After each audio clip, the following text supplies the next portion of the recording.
Hey, Shalom Israel, Most High in Christ bless. Welcome to 15 Minutes with a Captain. I am Captain Zakar, and today we're going to go over seek counsel. All right, we're going to go over seek counsel. Let's start out in the book of Sirach, Ecclesiasticus chapter 32, and let's read verse 19. 19. Do nothing without advice. Let's read it again. Do nothing without advice. So the wisdom of God tells us to do nothing without advice. What does that mean? Counsel. Don't do anything without it. Read on.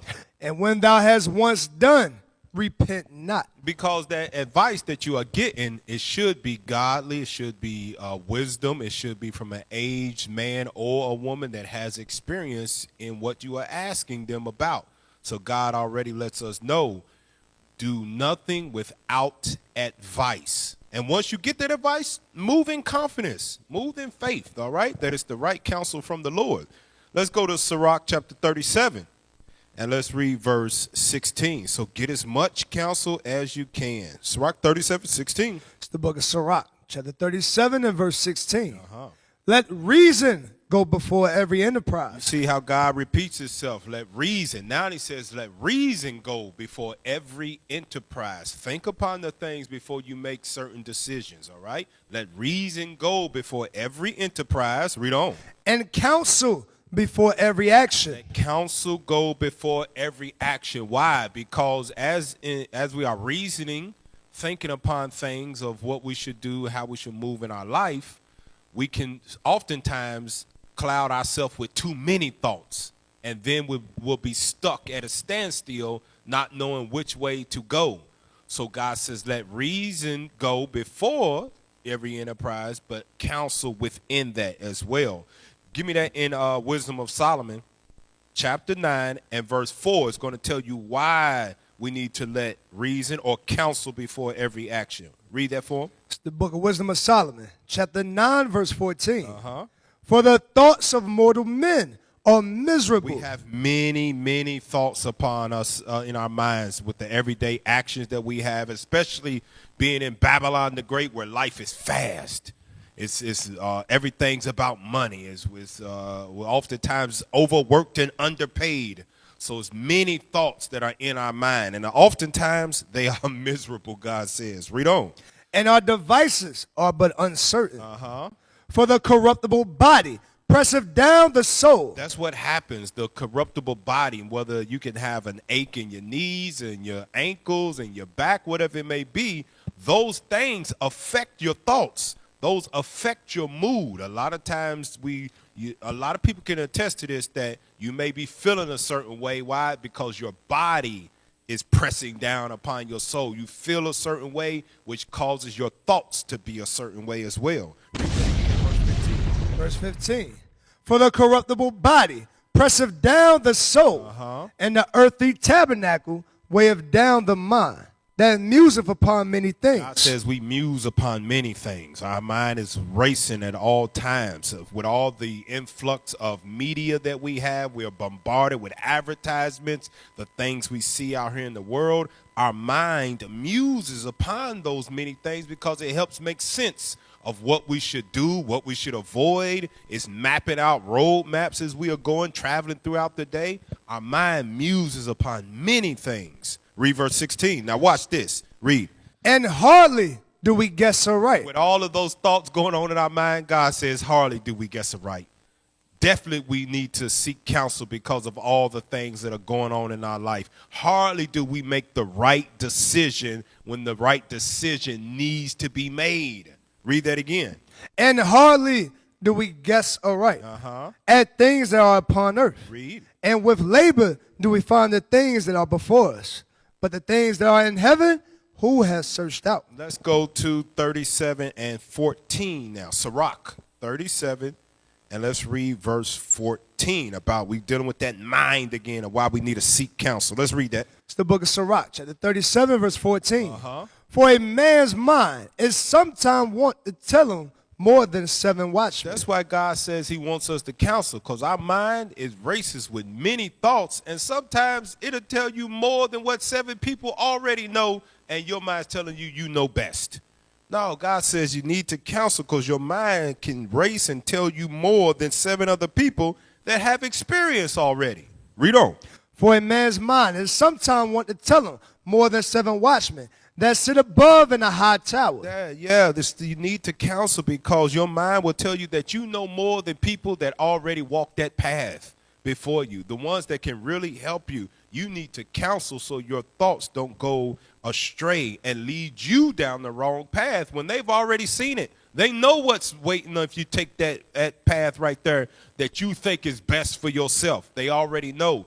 Counsel before every enterprise so you are able to humble yourself to those 7 watchmen that can see a different perspective of what you may know yourself and can give you advice on the situation. Let's go to Sirach chapter 32 and let's read verse 18.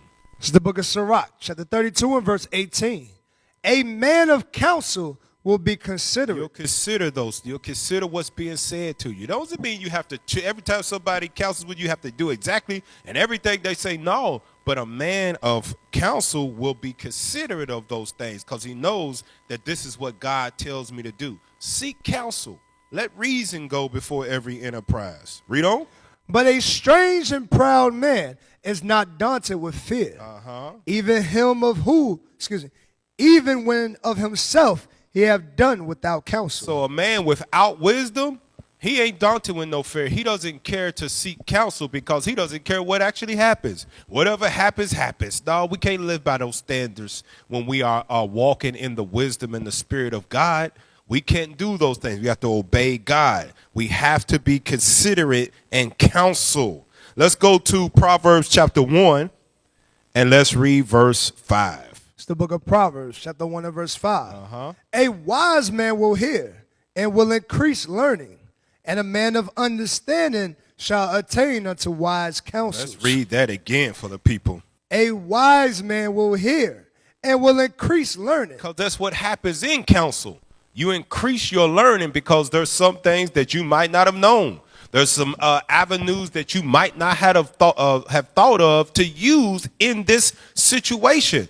But those people, those 7 watchmen that can see further or have a different or better idea than you, saw it and gave you those things. A wise man will seek to those to increase his learning. Read on.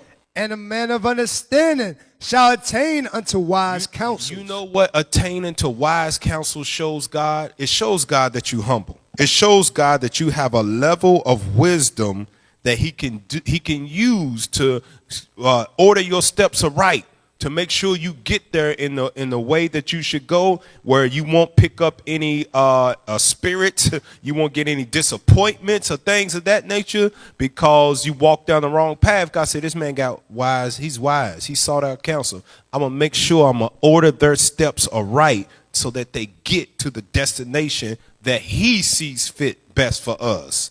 Let's go to that in 1 Kings chapter 12. Let's see about counsel in this example. 1 Kings chapter 12, and let's read verse 6. 1 Kings chapter 12 and verse 6.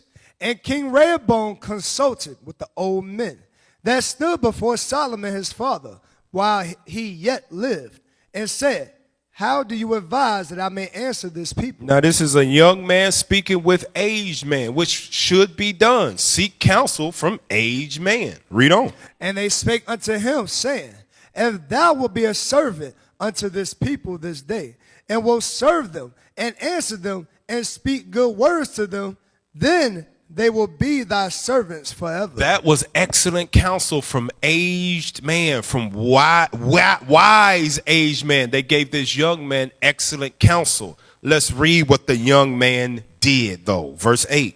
But he forsook the counsel of the old men. You know what he did? He listened to his own thoughts.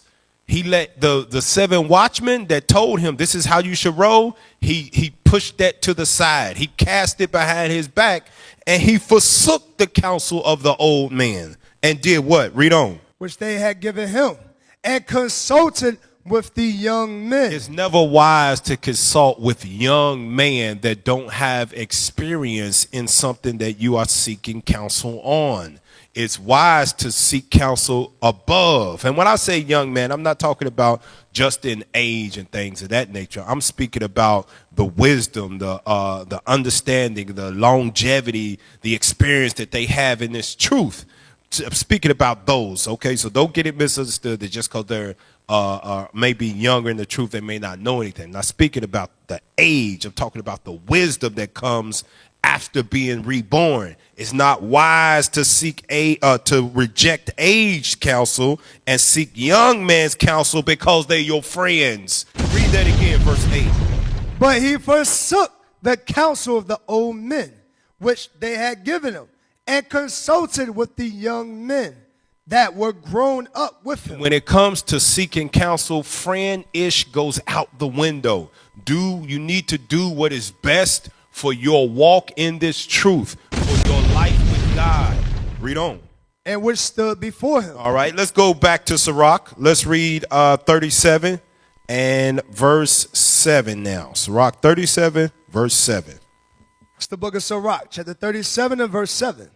Every counselor extolleth counsel, but there is some that counseleth for himself. That's what Jeroboam ran into. He ran into men that were counseling for themselves. And how was they counseling for themselves? The history doesn't extend on how they were counseling for themselves, but we can pull wisdom from that and understand they counseled for themselves because they told him what he wanted to hear. The aged man told him what was right, but he didn't want to hear that.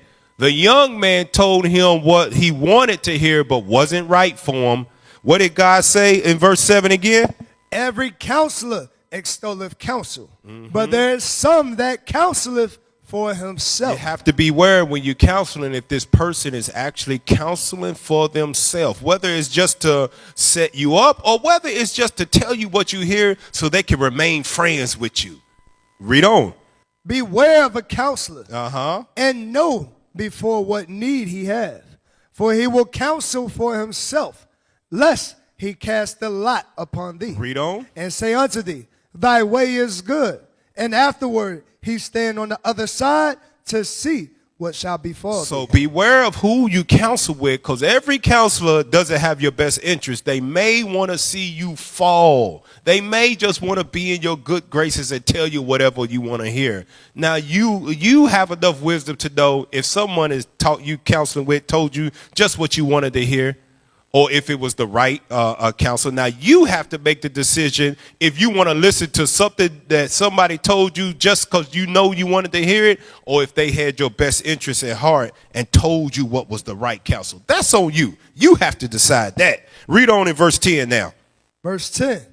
Consult not with one that suspecteth thee, and hide thy counsel from such as envy thee. Now that takes a level of wisdom to know who has envy for thee and one that's suspective of thee. You have to have wisdom, and it only comes from keeping the commandments of God. A fool will counsel with whoever. Tell everybody his business, and then the next thing you know, everybody knows what's going on with you, and they treat you a different way. You have to have a level of wisdom to know who to consult with. Verse 11 now. Neither consult with a woman touching her of whom she is jealous. Now, he's going to give us examples of who to counsel with and who not to. Read on. Neither with a coward in matters of war, nor with a merchant concerning exchange. Read on. Nor with a buyer selling, nor with an envious man of thankfulness, nor with an unmerciful man touching kindness, nor with the slothful for any work, nor with the hireling for a year of finishing work, nor with the idle servant of much business. Hearken not unto these in any matter of counsel. So there you go. God's telling you who not to seek counsel from, but look who he tells you to get it from. Verse 12. But be continually with a godly man, whom thou knowest to keep the commandments of the Lord. Read. Whose mind is according to thy mind. So the counsel should always come from someone that's a commandment keeper of God. Why? Because it says that their mind is going to be according to your mind. They're going to give you wisdom based on the laws, statutes, and commandments of God. It won't be worldly advice that can ultimately harm you. It will be advice that will keep you within the in the guideline of God's commandments, so you don't go and do something that may come back on you and get you in a whole heap of trouble. Their mind will be after your mind. Keep reading. And will soar with thee. They won't give you advice that will ultimately be your demise, because they don't want to see you in a situation of sorrow. They want what's best for you. Read on. If thou shalt miscarry. If something happens down the road, they will feel the pain of you trying to embark on your goals that you may have, of the reason why you sought counsel. They won't just, I don't care. Well, hey, I told you. Hey, man, it just happens. A commandment keeper is who you should seek counsel from, because they got the same mind as you. They have the same care for you as they have for themselves, because they love their neighbor as their self. Give me that in Psalms chapter 16, and let's read verse 7 now. It's the book of Psalms, chapter 16 and verse 7. Uh-huh. I will bless the Lord, who have given me counsel. Have given you what? Have given me counsel. So the first person you should seek counsel from is the Lord. Seek counsel from God. Pray unto him first before you consult with anybody, so he can order your steps aright to the right counselor to guide you in the way. So because he knows the counsel you get from certain individuals, you're more willing to adhere to it and take action and put it into action because it came from a certain person. Why you think God used Moses' father-in-law to speak to him about setting up leaders in the nation of Israel? That wisdom didn't come from a priest that was over Midian. That wasn't what he was about. God knew that Moses would receive the counsel from him, from someone he respected, from someone that was close to him. God knows how to order your steps aright and send you to the right person to counsel with if you seek him first. Read that again. I will bless the Lord, who have given me counsel. My reins also instruct me in the night seasons. In the night seasons, because when does God seal our instructions? When deep sleep falleth upon us. He puts those instructions. When you wake up, you're going to go get counsel from him. Something's going to be happening over here. They're going to walk past you at this time, and then you're going to think the thought at this moment, hey, what you think about this? Can I talk to you for a minute? God is going to seal those instructions upon your bed in the night seasons. Let's go to Psalms chapter 32, and let's read verse 8 now. It's the book of Psalms, chapter 32 and verse 8.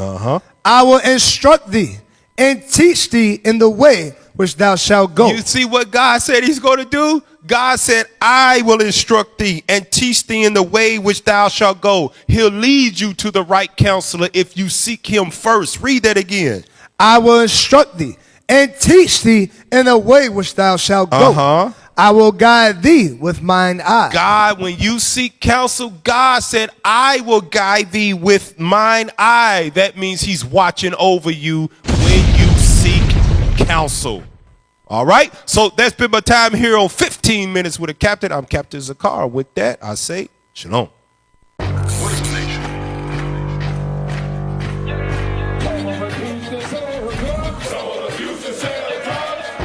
Nation is men leading by example.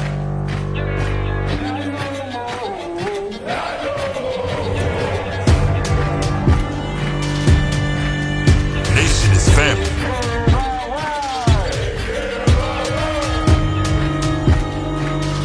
Nation is community. Nation is children with role models.